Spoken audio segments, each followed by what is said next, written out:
Are vintage hi-fi speakers better than modern hi-fi speakers? Well, judging by the analytics page on my YouTube channel, looking at the demographics of the people who watch this channel, I have a feeling I know what most people are going to say.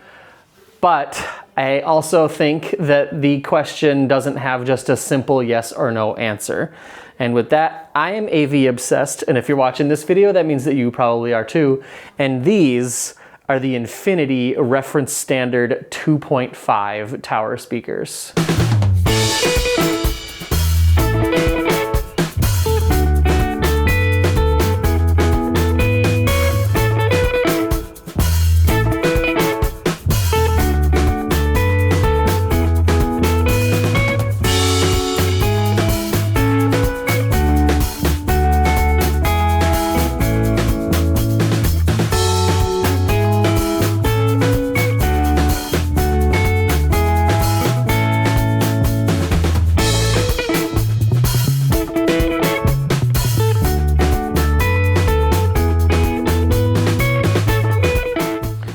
So a little bit of backstory on these speakers. These speakers are actually, I think, kind of the reason that I am into hi-fi. These speakers were my dad's. He bought them brand new back in sometime between 1979 and 1983 when Infinity was actually still producing these, before they got acquired by Harman, and essentially the company was neutered and they were no longer able to build big crazy designs like this, and just started building cheap commodity speakers after this. It's almost like when big companies buy other companies, only bad things happen. See Massimo buying Sound United and Bose buying Macintosh, but that's a rant for a different video. So these were manufactured between 1979 and 1983. And they were my dad's speakers. And so growing up as a kid, I was born in '86. So my dad had these the entire time I was a kid. But being that they have a foam surround on the woofers, sometime in my early teen years, the foam started to degrade. And so these speakers went out of commission because my dad never got around to either refoaming them themselves or sending the woofers off to be refoamed. And so they ended up eventually getting moved out into the garage, a moist, non-temperature and non-climate controlled moist garage in the Midwest, where they sat for about 15 years and just essentially rotted. So I eventually asked my dad if I could take his speakers, because I knew that he was never going to do anything at that point, and figured that eventually they're just going to get thrown away. And my plan was I wanted to completely restore these speakers and kind of surprise my dad with them one day, but then he ended up passing away in 2019 before I ever actually completed restoring the speakers. So, and then after that, it kind of gave me the drive to actually work on them. So I completely disassembled the speakers. I sent the woofers off to get refoamed and new dust caps put on them. I completely disassembled them. I sanded and repolyurethaned all of the wood. And then I restored the mid-range and tweeter diaphragms and put new foam on. The only thing I haven't done anything with is the crossover, which I know that there's a lot of people that are going to say that you need to upgrade the crossovers in these, and then also put new grills on them. But other than that, they've been basically taken apart and restored. But yeah, these speakers are the reason that I'm an audiophile now, because I remember as a kid hearing music on these, and never hearing music so clear and play bass so deep and stuff like that on any other system other than my dad's system when I was a kid. And so these are going to be a lifelong speaker for me. I'm gonna have these forever, and then hopefully my kid will eventually be into the hobby as well, and he'll inherit them, which is kind of an amazing thing when you think about it, because what other piece of technology can be handed down from, father to son, other than, if you want to consider a high-end watch or something like that technology. But what other than, high-end speakers could you actually do that with? These Infinity RS 2.5s are obviously a fairly massive floor-standing tower speaker, standing 52 inches tall, 18 inches wide, and when you count the grill on the front of the speaker, 12 inches deep. And they actually have a 12-inch polypropylene woofer. And at the time, in 1979, when they came out with these, from what I've seen online, I'm pretty sure that Infinity was saying that they were the ones who invented the polypropylene woofer. Everyone before this had been using paper. And so this is supposedly a first for the industry back then. Also, another thing that's interesting about this woofer, it's a dual voice coil woofer. So nowadays, almost every car subwoofer that you see and some really high-end home audio subwoofers like the new SVS SB and PB17 series of subwoofers are dual voice coil.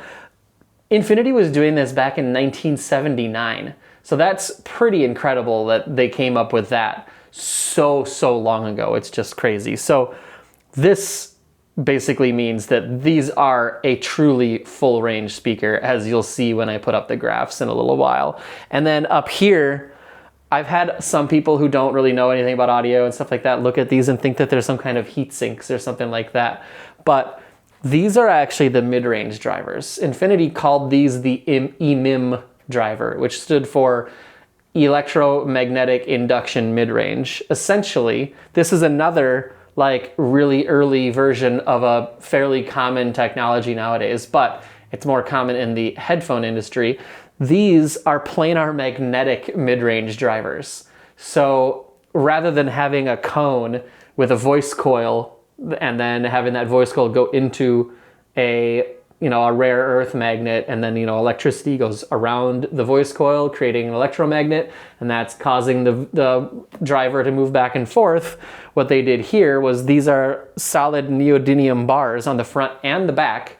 And yes, so that means that the mid-range on these is open baffle, because this is exactly the same on the back side, which I'll probably show some B-roll here of what the back side of these speakers look like, where you can also see the crazy crossover network that these have. But these are completely open on the front and the back, and these are just neodymium magnetic bars, and they put those on the front and the back of a thin diaphragm that they then print a voice coil onto that thin diaphragm.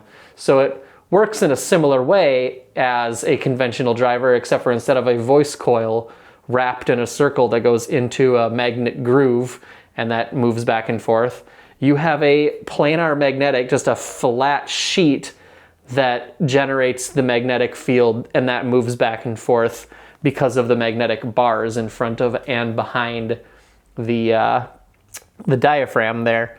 And then this one right here is called Infinity's emit tweeter, which the acronym is essentially the same, except for you swap the M from the EMIM with a T. So that's electromagnetic induction tweeter. Works essentially the same way, just a smaller version of it. And the only difference is, since it's a lot smaller, it's not open baffle. So they put one of these tweeters on the front and one of these tweeters opposite phase on the back of this speaker. So these speakers are like a fully bipolar, open baffle sound speaker, which is pretty incredible. Nobody else was building stuff like this back in, the 1970s and 80s.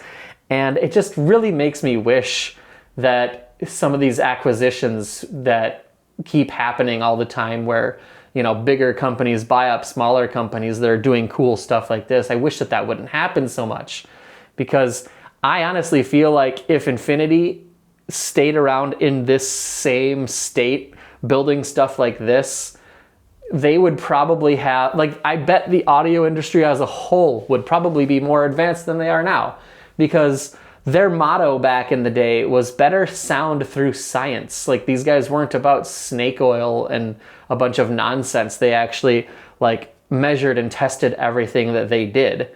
And I don't think that, I know obviously a lot of audio companies are doing that these days, but there are definitely some that aren't, that are just selling you snake oil. And I don't believe Infinity was that way back in the day. So this driver complement, that, you know, it's a 3-way with open baffle, mids, and treble. And then this is a sealed enclosure for the 12-inch woofer. Completely full range speaker. Like as I said, I guess I can show you the measurements now. This was at 75 and 85 decibels. And you could see, surprisingly, a fairly flat frequency response. There's a dip that starts at like 150 hertz and goes up to like just under 300 hertz, and a peak, I forget where, but you'll see it in the graph.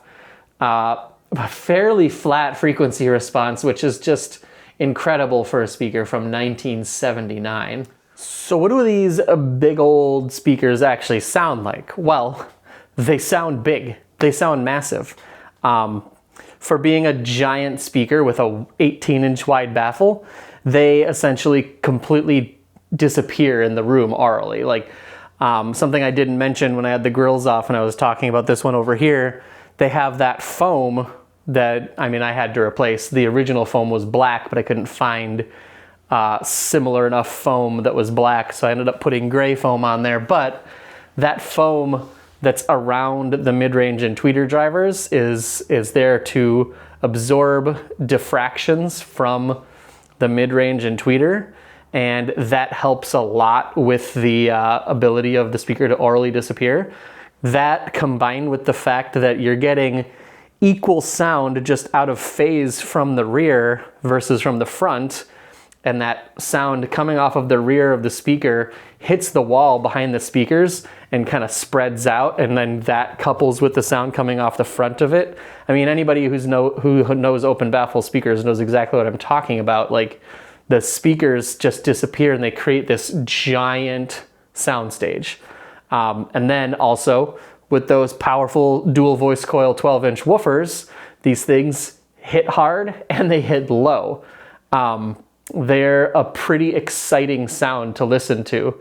The only downside to this design is it's not super precise when it comes to center imaging and instrument placement and stuff like that. It gives you this giant but fairly vague soundstage. But I mean, it's a speaker from 1979. Like, the precision is not something that I would expect from these speakers, but the frequency response, the giant enveloping sound, it's a really fun speaker to listen to. So how do these actually compare to a modern high-end hi-fi speaker though? Well, the Infinities play deeper than the Cantons here. If you guys don't know, these are the Canton Vento 896.2s. I've had these since 2020, and out of everything that I have tested so far on my YouTube channel, these are still the best sounding speakers that I have experience with.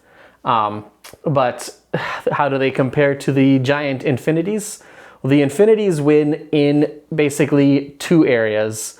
One, just the sheer size of the soundstage. When you're listening to music with the Infinities, the entire front wall sounds like it's lit up and making music.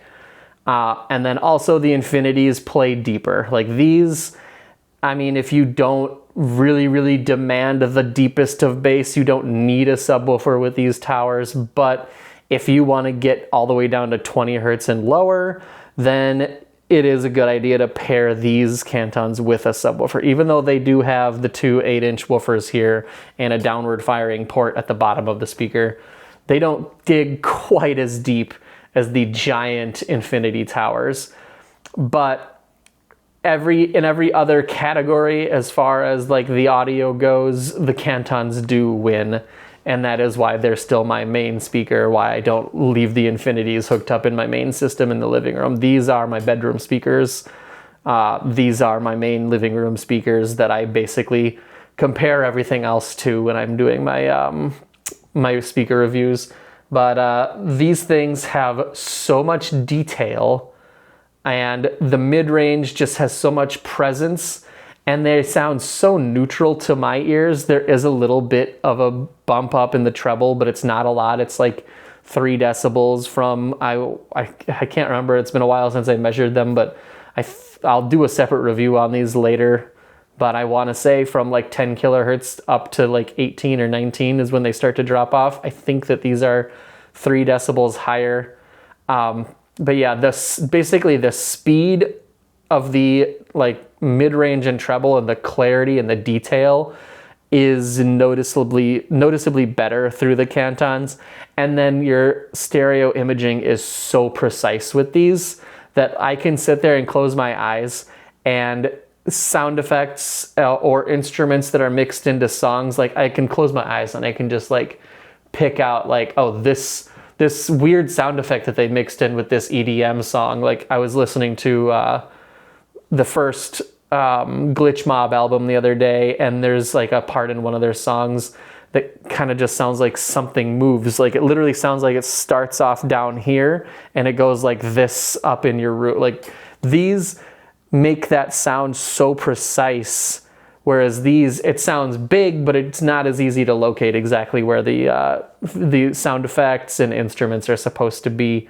So these are still the benchmark. These are just great, fun speakers to listen to. So getting back to the original question that I asked in the beginning of the video, is vintage hi-fi better than modern hi-fi? And like I said in the beginning of the video, it's not just a simple yes or no, because I think the biggest thing, while a lot of people out there say that older hi-fi stuff is better than newer hi-fi stuff, is just because of the fact that back in the 1970s and 80s, and even like into the 90s, you could buy a powerful amplifier for a couple $100 and some really nice tower speakers. Although most tower speakers back in like the 90s and the 80s were, you know, no taller than my entertainment stand here, so they still would have needed stands or to be tilted back so that they could aim the tweeters at your ears. But getting off track, you could buy some really nice high quality speakers and equipment back in like the 80s and the 90s for just a couple $100. I mean, these Infinities were on the fairly high end of the audio spectrum back in the early 80s. And from all the looking that I did online, what I've found is most people saying that the MSRP for a pair of these back in 1979 when they came out was around $1,000. Compare that to a pair of towers that you can buy right now for $1,000. It's not even close. Like these speakers would just annihilate like anything in that $1,000 price range. I would say they're going to annihilate anything up into probably around like the $3,000, $4,000, maybe $5,000 price range, and they're speakers from 1979.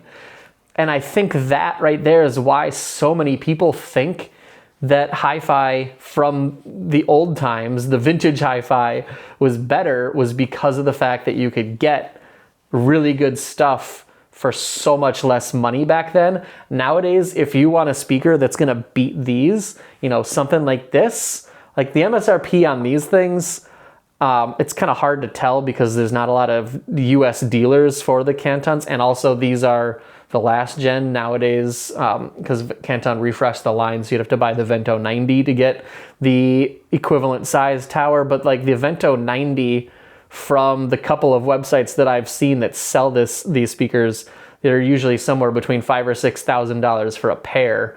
And I think that this is about where you have to be to beat a speaker that you could have spent $1,000 on back in 1979 to 83 when they made these. And then also like the equipment for powering this kind of stuff. You know, you could buy for $200 or $300 a pretty good amplifier that would drive those speakers. And then, you know, also like all the accompanying equipment that you would need, like the preamp and a turntable back then, also cost you just a couple $100 for each component. And you could have built a really high-end audio system back in the late 70s, early 80s, and even in the early 90s for, you know, under $2,000. and now you can get decent stuff for that. But if you spent $2,000 on a system now versus $2,000 on a system in 1980, that system from 1980, as long as everything has either been restored really well or preserved really well, the system from 1980 would be better. So modern hi-fi equipment is better. Like, I'm just gonna say it like this right now. Let's see how many people have watched this far into the video, but modern hi-fi equipment is better. It's just gotten astronomically expensive. You know, a Macintosh amplifier, like even, you know, something in their lower end stack, like an MC 312, that's like something like a $10,000 amplifier. That's insane money. Like, so it almost feels like the hi-fi hobby has shifted from something back in like the 70s and 80s that almost everybody was doing to now it's almost like it's a hobby for the rich, at least on the higher end. And that the modern stuff is better. It's just so astronomically expensive that it makes a lot of people just say, well, the old stuff was better. So that essentially is my conclusion, is newer stuff is better. It's just way too expensive. And if you guys agree with that, I know that this is going to be probably a controversial topic, especially for the people who actually watch this far into the video and hear my conclusion. But tell me what you guys think. Am I wrong? Like, is there stuff now that you could buy that's better than the stuff that you could have bought in the 70s and 80s for around the same kind of money? And I'm not even talking about adjusting for inflation, because that's a whole different can of worms. But yeah, is this, do you guys think I'm right, or am I just completely like talking out of my butt here? And if you like this video, then go ahead and click the thumbs up button, and then do me a huge favor and click subscribe. Another thing that I've seen from my analytics is that 97% or something like that of the people that watch my videos are not subscribed. So if everybody who watches this video clicks that subscribe button, then my subscriber count will grow massively very quickly. So please click the subscribe button, click the notification bell for when new videos come out. This was one that was just a little bit of a different kind of video because I don't have any new products to review right now. And I've had these, I mean, like I said, I've had these in my life, my entire life, the entire 39 years that I've been on this earth. I have had these speakers somewhere in my life. And so I decided to finally put this story and my origins of how I decided I was going to be into hi-fi out there and into the world. So yeah, if you guys like that and you like this kind of content, click the subscribe button. I'm rambling now, so I'll see you guys in the next one. Bye.